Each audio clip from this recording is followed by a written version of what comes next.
Ayan, nagluto ako ng fried tofu at saka shrimp. Ayan.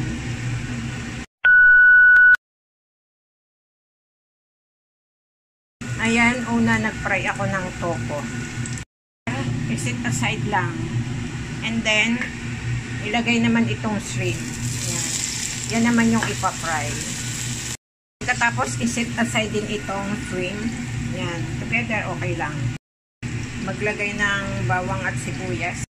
Kapag mabango na yung bawang at sibuyas, lagay itong minced pork. Marinated yung minced pork. Yan. Then, haluin lang. Isa.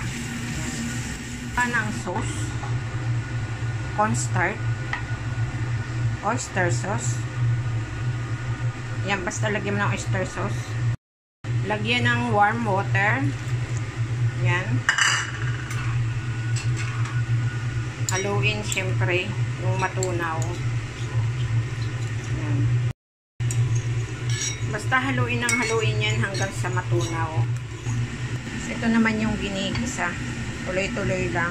Ngayon, pagkatapos nyan at nagisa na, ilagay yung sauce na ginawa. Ayan. Ayan. Tapos, haluin lang yan hanggang sa lumapot. Ayan, halo ng halo hanggang sa lumapot lang siya.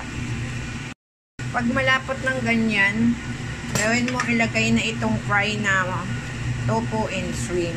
Ayan. Then, haluin lang.